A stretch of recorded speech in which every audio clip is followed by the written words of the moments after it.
Okay. I'd like to welcome today Ellen Georgi, who has put together a wonderful in-depth program on weddings at Dumbarton United Methodist Church.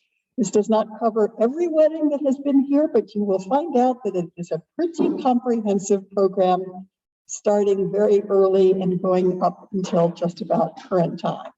So without further ado, I will turn the program over to Ellen.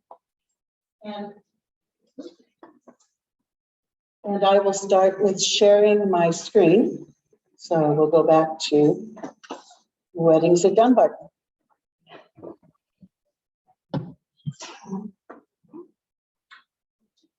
There we go. So there's our church. There's our purple doors.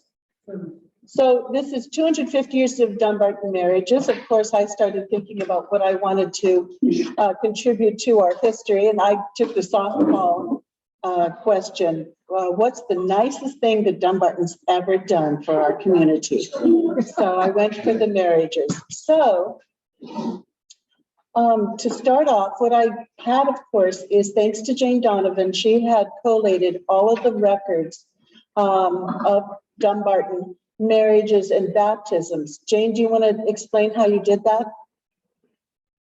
Well, I want to qualify that. I collated existing records that I could find.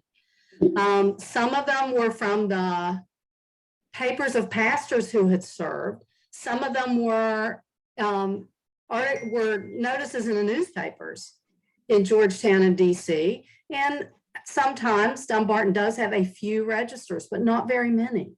The records of baptisms are even sparser. So this doesn't pretend to be comprehensive, but it's what I could find. Thanks. So I, of course, gave it a grander title than it actually will meet out. So I am standing on the back of the giant Jane Donovan.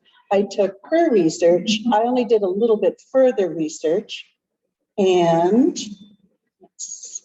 also, I was tempted with a story that Melanie and Cheryl talked about, a beautiful wedding that they'd worked at from an outsider, and this gorgeous hoopah and our beautiful windows gorgeously lit with the candles. And I started, the Christmas trees give you the clue about the time.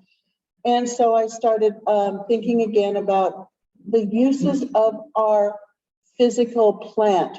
What do we do with our physical plant? And then, of course, what gifts do we give to our community? So I started looking, this is how the records show up for me. Jane's taken them, and she's the way that I have them through a thumb drive that Melanie has. So they're sorted out by groom, their age. Sometimes you get to know what their jobs are. Sometimes you get to know their ages, and then you'll find out what the pastor is, and then where they were married, not always at the church, sometimes at the parsonage, or perhaps at the bride's home. And then sometimes it lists witnesses. So this is the coolest of the cool. So last week ago, Mike Beard, Jane, Rob McDougall and I went to the DC Historical Society, and that's at the old Carnegie Library by the Convention Center. And that's where the records for Dumbarton are stored. And of course, this was the coolest thing like I'd ever done. So this book was tied together with a cotton ribbon, and I carefully opened it up, and of course the cover was loose. So there we have marriages, 1829 and 1830. So I didn't even have to wear white gloves. It was pretty amazing. And then there's a second book that shows some of these other marriages. I just jumped ahead 100 years. So again, this is the raw data that you can see how Jane very carefully incorporated this. And again, there's not a lot of stories here, right? You could, as a historian, you're trying to tease out some sort of story that's going on here. Where did these people come from? Why did they choose Dumbarton? what was their experience like? Again, who comes to a wedding? And as Jane pointed out, that church weddings weren't really a very big deal as we think of them today. So here's more. Now, one of the stories that also caught my attention, you've probably seen the movie Loving versus Virginia. And that was a Supreme Court case in 1966, I think the Supreme Court case was, but the ruling came down June 1st, 1967. So up until about 1830 in District of Columbia, there were laws against miscegenation. If a pastor married a mixed race couple, he could be fined $500. Anyone who put together a license for a mixed race couple would be fined $100. That's an $1,830. So eventually the law gets changed in the District of Columbia, allowing for mixed marriages, but Maryland and Virginia, the surrounding states, maintain anti-miscegenation laws until Loving versus Virginia takes effect in 1967. So it was de rigueur that people would come to DC to get married if they were mixed race. If they could not be married in Virginia and Maryland, it was no more than a car drive into the district. So what I wanted to see was, how did this affect the Methodist churches? Were there pastors who were marrying mixed race couples? And I did check with our archivist, Dr. Reverend Bonnie Coven, and she had no answer for me on that. The pastor for the Lovings that married them was not from Dumbarton, was not a Methodist pastor, and apparently he ended up marrying them at his home. So some of the records you'll see, like this one up here, Andrew Jackson Parr, colored, Ethel May Parker, colored, both from Alabama. Just are incredible curiosity questions. Who were these people? Why were they married here in Alabama? And of course, I've done scant research. I mean, I did try to track down Andrew Jackson Carr. And of course, just that name. Why would you name your son after Andrew Jackson? I'm not going to figure that out. Anyway, so here's one of the great stories. What did Dumbarton do for Georgetown? What did Dumbarton do for the world? So June 1st, 1967, Loving versus Virginia becomes the law of the land, and an American university couple want to get married. He's from Cameroon. She's a white Marylander, and they can now. They applied before Loving versus Virginia took effect, and they were told to wait. So they wanted to go to Rockville, to the Montgomery courthouse, and it turned into a media circus. So they fled, and our very own Reverend McFarland married them at a retreat church in Cabin John. And that's pretty much as we know. As you know, Reverend McFarland died of a brain tumor, so I can't ask him. But again, the excitement was just so amazing. So here in the file is their marriage license. Wow. So there's Henry and Nonchong and Nancy. So I wanted to know how to go. And apparently pretty good for Nancy. I found a podcast where she is still talking. She's living in Florida. And I'll share this slideshow with you, but it's pretty interesting. She's talking not just sex trafficking, but human trafficking. So, and she went to Cameroon for a while with her husband. So that's the story of Miss Nancy J. Hartwell and Dumbarton. And that story is in the book. Mike Dunn did talk about it. Here's another story where I found details of how Reverend McFarland also officiated for a mixed marriage. This was a divorced Episcopalian who wasn't a member of Christ Church, but his wife, his fiance, is a Methodist. So because she was a Methodist, the Methodists were much more accepting, and so Reverend McFarland was able to marry this couple. And, you know, I dream of finding big society weddings that put Dumbarton in the spotlight. Jane, do you want to talk about this wedding? Because my notes just say what you told me. Well, I actually know these people, or I did. This is the elder daughter of the late United States Senator Robert C. Byrd of West Virginia and her husband, Muhammad Fatemi. The Byrds were Southern Baptists, but Mona's pastor would not marry them because this was considered an interracial marriage. Because Muhammad is from, I want to say Saudi, but I might be wrong about that. It's been a long time since I saw them. But he was from the Middle East. So they got married at Dumbarton. And the marriage seems to have gone pretty well. This was at her father's funeral. Yeah, the marriage lasted.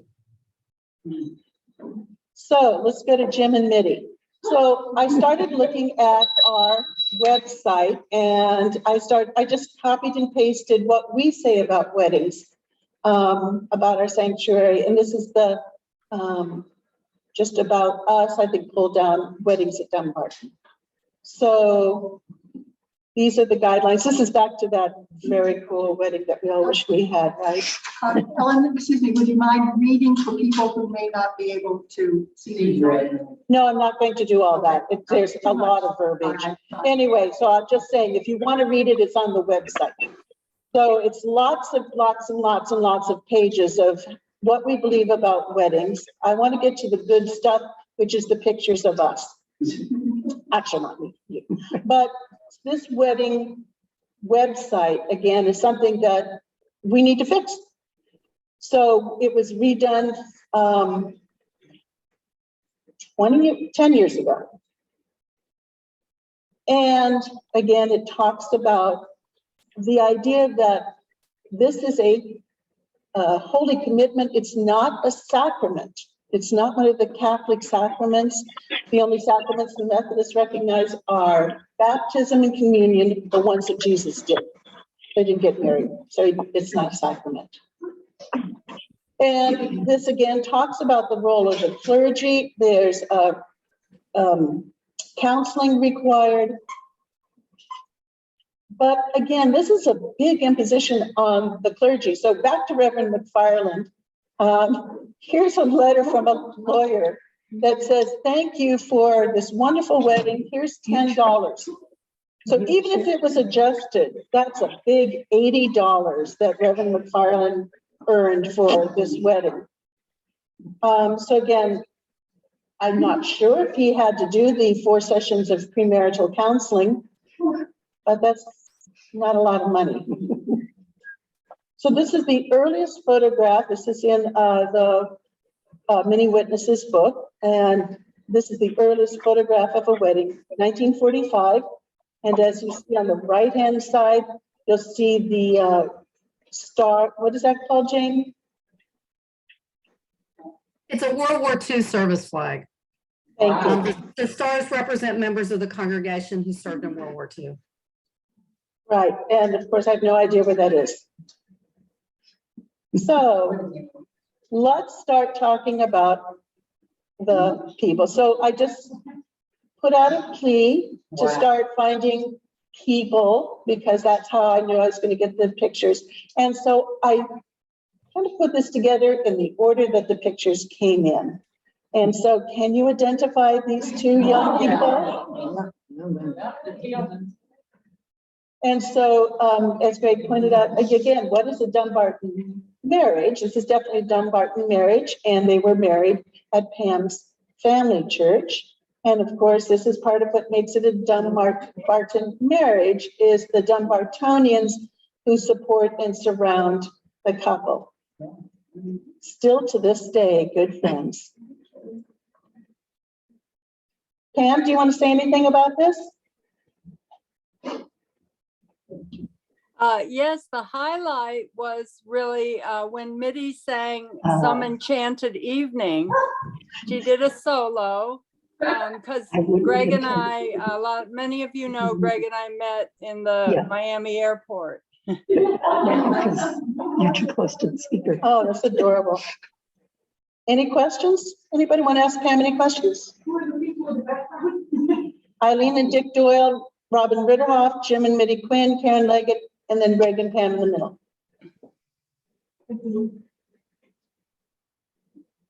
All right, Jane, do you want to talk about your wedding? I gave before you start, if you can see this on the screen, I gave everybody the same question. Why did you choose Dumbarton? And then just any special memories. And so that's Jane's verbatim answer. But Jane, do you want to add more?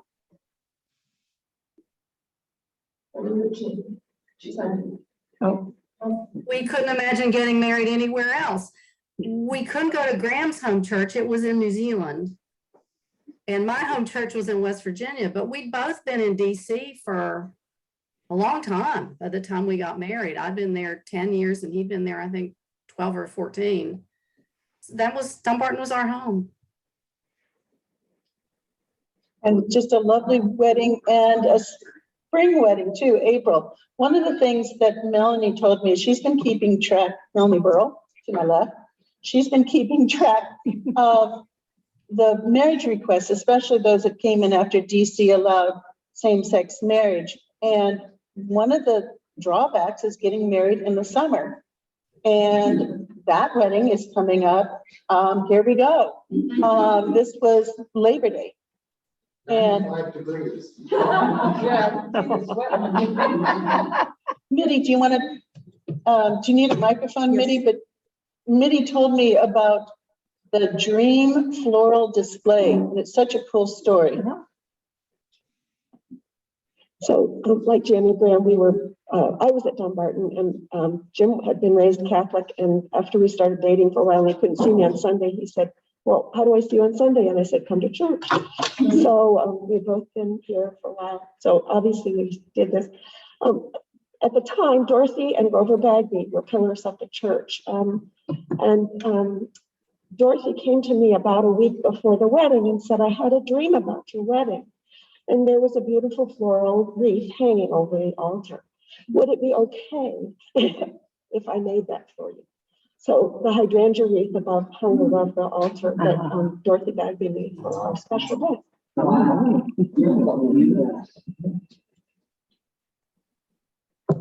And I just envisioned this as breaking out into the fresh air. Jim mentioned that it was so hot and just so sweaty that he really wished that there was a shower at the church. And I love that girl's name. That's 12 Palmer. Oh, yeah. And then you recognize this location. And here's your wedding liturgy. We processed to talk about Pam, and in the rehearsal, when we got Pam and Uncle Dad said, "Well, what are they doing for your wedding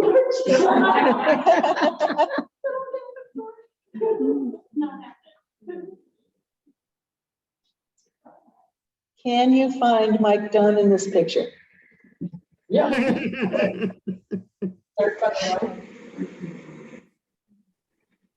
Mitty, do you want? Yes. Third from the right. And anything else you'd like to share about the wedding? I think I have your reception pictures next. Do you want the microphone? She's to your right. My mom made the banner. We still have that. It's a wedding symbol. So these were all college and high school and college friends and family. The ring bearer and the flower girl are our niece and nephew. And my sister is to my immediate left, and Jim's brother is to his immediate left. And so where I grew up, you had your reception at the church. So I didn't think anything other than we would have it at Dumbarton. So we had a catered event right here. We even had the strolling strings. And my parents basically cooked the meal, and folks from Dumbarton helped with the serving and the cleanup. It was hot. It wasn't as hot down here as it was outside. Jim tells the story of standing on the stairway to heaven, waiting to come in and seeing the person next door go swimming in the lap pool. And he was very glad he had rented this tux because he could just turn it in. All right, and then Jennifer and Amy sent this in. Now, Jennifer and Amy were married in the summer of love in San Francisco. And they went to the city courthouse. And you may remember the mayor at that time of San Francisco had basically said to George Bush, F you, because he went to his inauguration and said, you're going to stop same-sex marriage? Well, I'm going to do everything I can to promote it. So in that summer in San Francisco, everyone in the San Francisco courthouse donated their time, and they did 24-hour, 7-day-a-week weddings. People were lined up outside, and it's a beautiful place. And you may see these little tokens, and I had forgotten until I actually got in the car that my son Patrick actually did that as his history project, the Summer of Love. And Gavin Newsom has made a few mistakes and missteps in his career, like having an affair with his nanny, but he is the governor of California now, and he's awesome. So here we have our beloved Jennifer and Amy and Sam and Ruby. I don't think Jennifer and Amy are on here, so Jennifer and Amy, if anybody wants to speak up and talk to them. But Shirley, you want to tell us about your son and his husband's wedding? Okay, we have several pictures here, and I'll just comment while we have this first. My son and his partner had a commitment ceremony with an Episcopal minister in 2004 in Atlanta, and it was held in an open secular place, but with a pastor from the Episcopal Church. That they regarded as their essentially wedding, although it was unofficial. And that's what they had on the 10th year anniversary of that, when it was possible for them to become legally married. They did so at Dumbarton. So here are several pictures you see with their young son. His name is Daniel. And there are a couple of other pictures here too, which shows Daniel's older sister, Caroline Harley, and you can see that Reverend Mary Krause was there. She did not officiate because it was dangerous for her to do so. She was present, and Chip Aldridge was the officiate at our ceremony. It was hot. And okay, for the people who were there, thank you for showing up. We did have Dunbartonians there. July 3. Yes, Mary is. This is Chip. Can you hear me? Yes, Chip. And it was so friggin' hot. And the little boy would not let go of Daddy. I don't know which Daddy, but he would not let go of Daddy. So in one of the photos, you can tell his shirt is absolutely soaked because it was like holding a heating pad through the whole circle. That's my son. But he's smiling. Please note that. Okay, continuing on. You'll notice the basket of fans down there that we used to have to keep ourselves cool. We still have them. All right, so here's a June wedding. So this is Karen Leggett, and this is, again, a mixed marriage. And I love their symbol of Islam and Christianity with the moon and the fish. And Karen is here? Karen, are you here? So I love this weather report. This is adorable.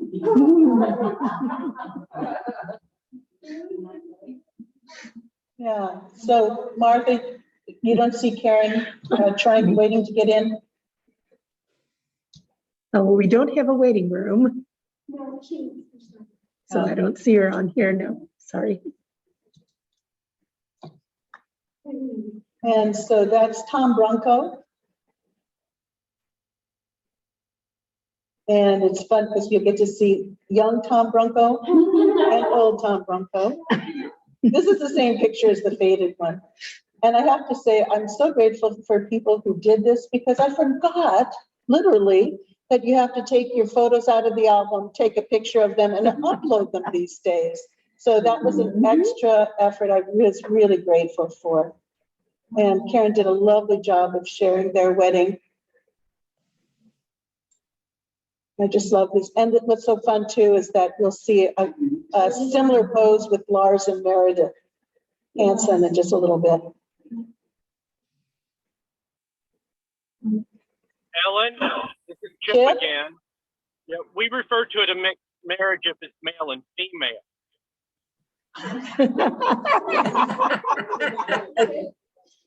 As what? Male and female. Oh, male, thank you for setting me straight. So yes, my son is in a mixed marriage. He's married a Catholic, so. Jenny gave me information about her wedding, but she didn't give me any pictures. So I found this picture online of her in her canoeing persona. Yeah. So she mentioned she was married in a joint Quaker Methodist ceremony. And Roger Gilkerson played Bach on the Steinway because the Quakers didn't want any singing. And then there was contra dance music playing downstairs for the reception. And then Martha and Jay. Martha, do you want to talk about this? Well, I will, because so many people are no longer alive, I hate to say.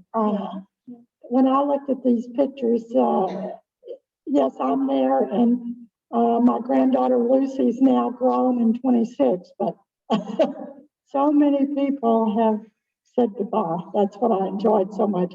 I especially remember Luella Wells. Luella Wells became my mother, and she made me get that blue dress on, and she made everything perfect, which was amazing to me because I had never known Luella as that. So it was very, we had a great time. It was a lot of fun. A lot of good people from Dumbarton. There's one that's still alive. Anyway. Martha said, what kind of pictures do you want? And I kind of said people who are still around. Yeah. So Doris and Walter,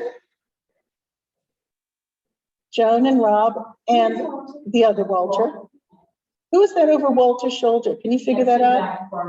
Like, I don't know, it looks like it might be more, it's a blonde. I can't tell, yeah. Not enough. Yeah, I just love this old over the shoulder look.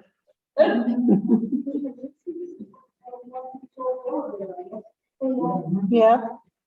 And the questionable organ that sits in Walter's head. Yeah, the empty organ. And there's our beloved Harry Kiley. I just wonder what he's saying to you, Martha.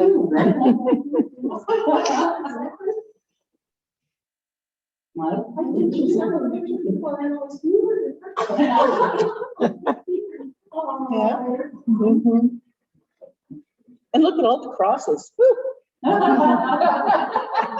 Even with Jesus on it. Yes. I couldn't believe this one. This was the biggest surprise to me. It took me a long time to figure out this is Matthew. Oh, this is you? And yes, one of the few times you'll see him in the suit jacket.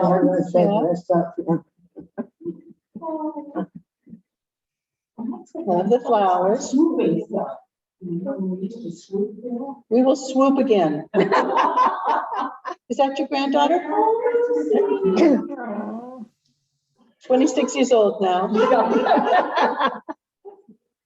All right, and then Mike Doan and Pickett. Oh, I'm sorry. Yeah, I just looked at 1034. And then Mike Doan and Pickett gave us a great story about Pickett's 13-year-old son walking her down the aisle and refusing to say till death do us part because she already broke that promise once. And they released balloons and had a gospel choir. And one of Pickett's former students sang Over the Rainbow.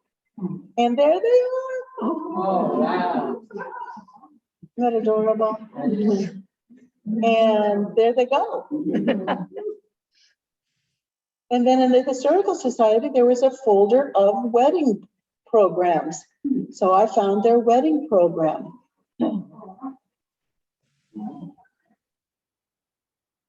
And now Cheryl and Melanie. So Melanie, Cheryl, you want to talk about this? I just will say that I did talk to Phil, Dr. Phil, about 2 weeks ago, and he still remembered this as one of his great experiences. He said hello, he was so happy, and of course he will be here April 3rd. Cool.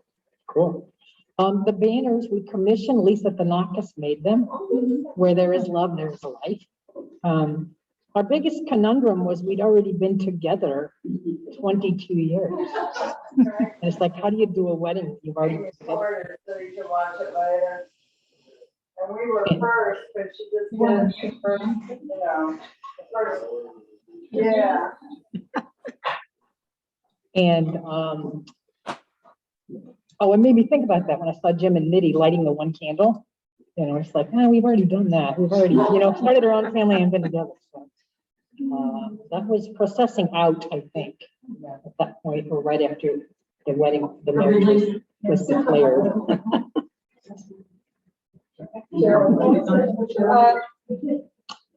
The one thing that we did was we passed around our rings before we did the ring ceremony to have everybody in the church touch it and give us blessings on the rings. Yeah, and Melanie's wearing the jacket.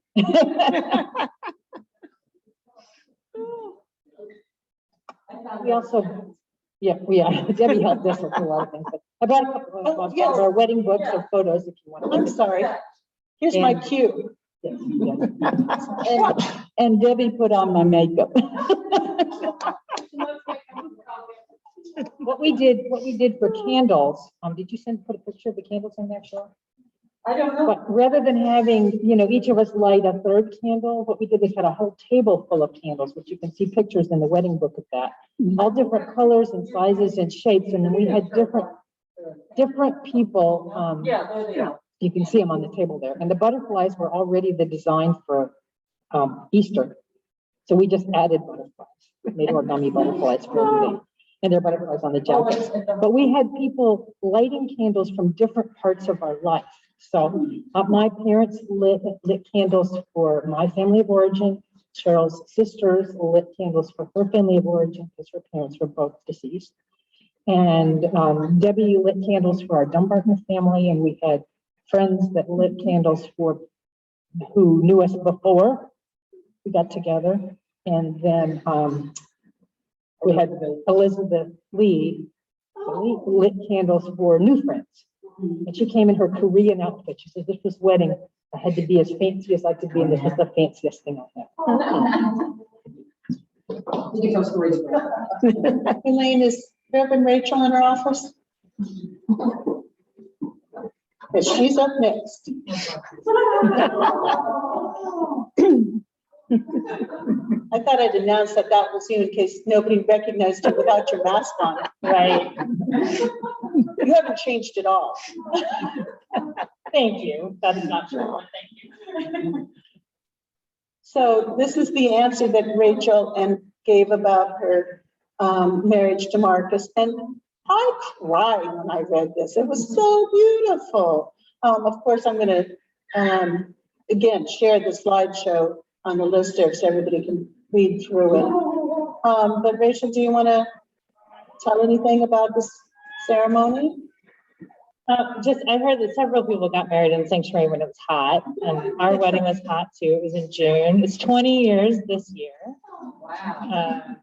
And we, many friends from seminary were in the wedding. We had many pastors involved, Marcus's uncle, Marcus's father. Marcus's uncle preached a really long sermon. And one of my bridesmaids was very hot and very hungover and almost passed out. So, yeah, but it was a beautiful wedding. And there's another picture. I did want to give a shout out, and Marcus really wanted that mobile hanging, and it was a little early in the season, and I think Howard Moreland might have made that happen in time for our wedding. But it was just really special to be surrounded by our family and friends in the circle, and lots of Dumbartonians were there. So, yeah. Yay. Yeah. And then the second wedding that I've been to at Dumbarton. So this, anybody want to guess what this one is? Floyd and Carlos. I don't know if Floyd and Carlos are on their call. They gave me these pictures. So, I don't know. But this is my favorite. Opening the champagne. So I think this says it all.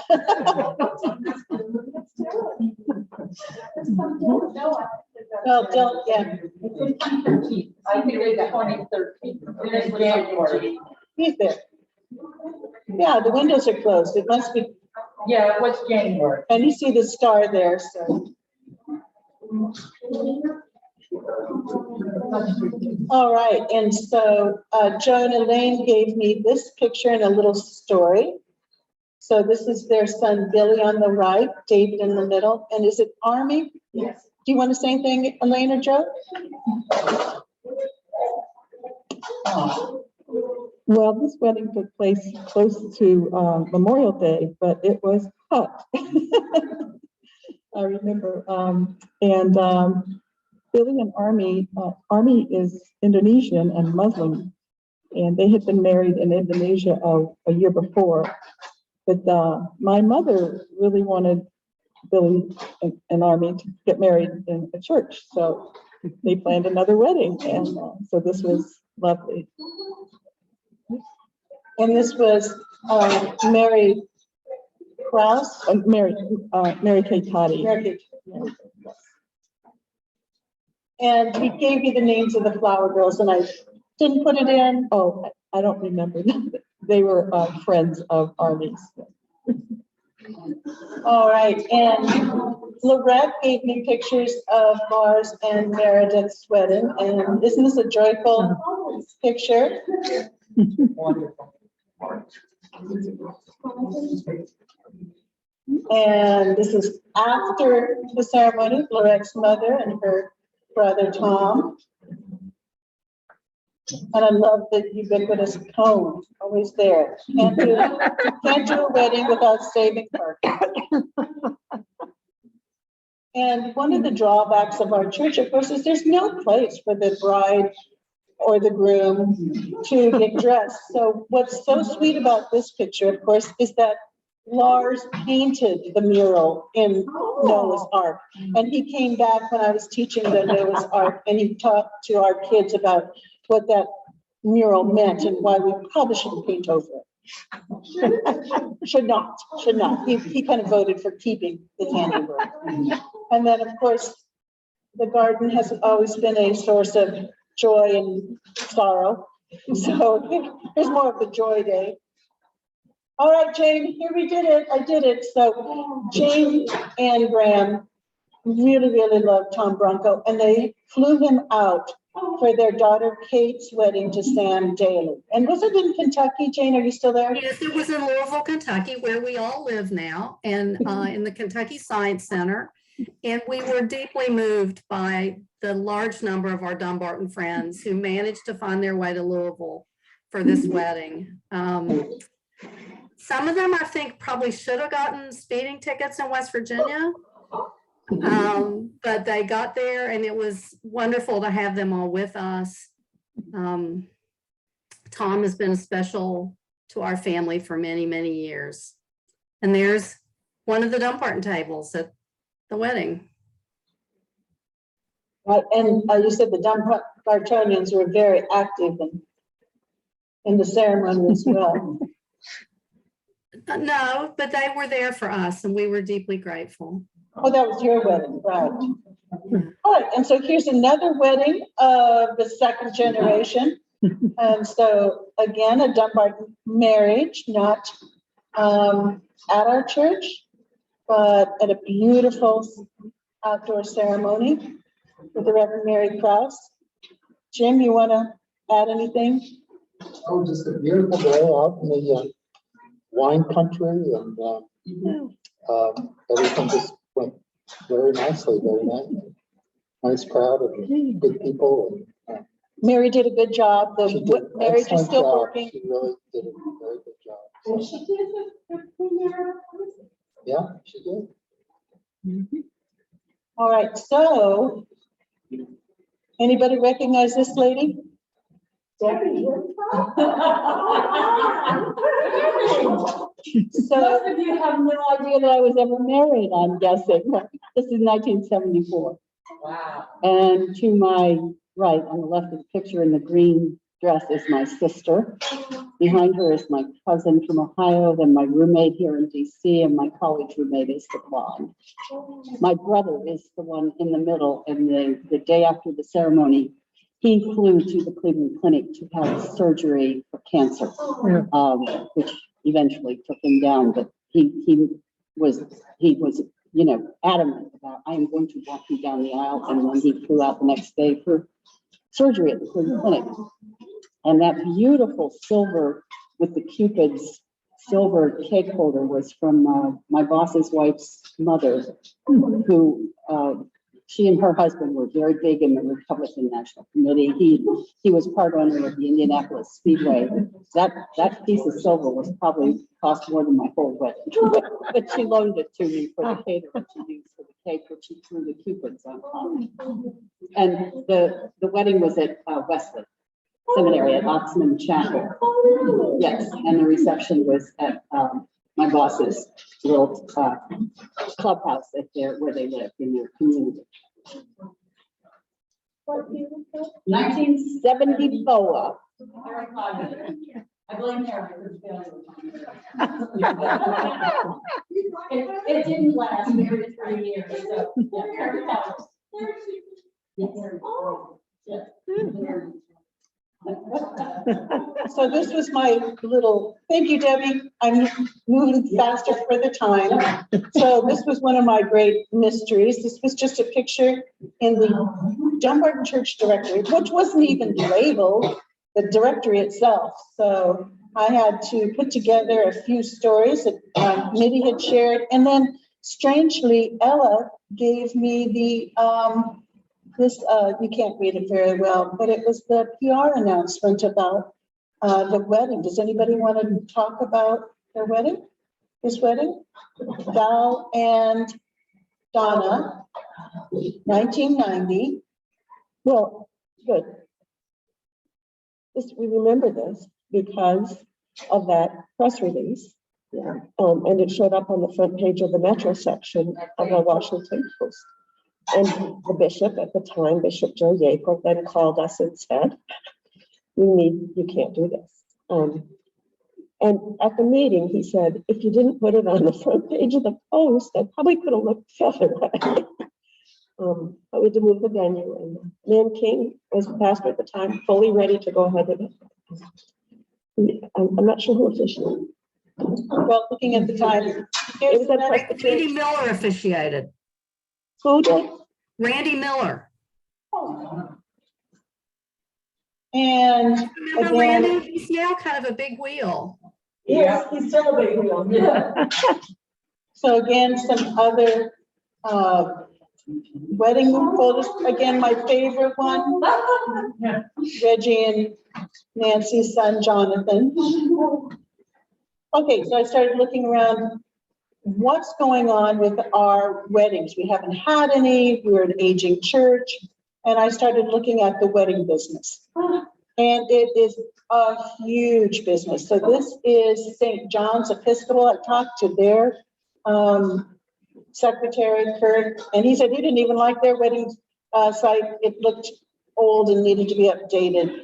I looked, again, this is how you do it these days, of course. There's the coordinator, the wedding spot, and you can advertise your venue. Cheap weddings are $5,000 for the venue. Here's New York Avenue Presbyterian, $5,000 is just for sanctuary. Georgetown Presbyterian is the only website that looks as ancient as ours. So again, what's our future for weddings? Well, if we want to get into the wedding business, we can. Next year, they estimate 2.6 million weddings. The wedding coordinators told me that for 2023, people are starting to book and they're filling up fast. Everybody who's getting married next year, this year, 2022, is already booked. And of course, we can do it if we wanted to do a business. Trustees are looking at it. Rachel is not excited about it. Again, we need to have a few things. My dream is we have air conditioning. My dream is we have $250,000 to install air conditioning. Now, do the math yourself. How many weddings would it take to get $250,000 over 5 years?